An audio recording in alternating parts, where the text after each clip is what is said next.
ప్రేమన్నది దేవుని కానుక, అది నీకు కేవలం వేడుక.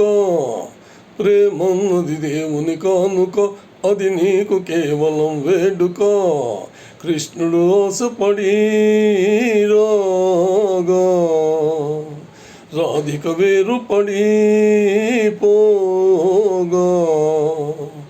ఎడబాటు సహించదు హృదయము, ఒకనాటికైనా నీ జీవితాన కనరాకపోవు నా ఉదయము. నిజమే తెలుసుకో, గతమే తలుచుకో. హే హల్లో మరీటా, ఏమైంది నీ మాట? హల్లో మరీటా, ఏమైంది నీ మాట? పాడేవు సరికొత్త పాట, మారింది నీ బాట. మాటే మరచావే చిలకమ్మా, మనసు విరిచావే.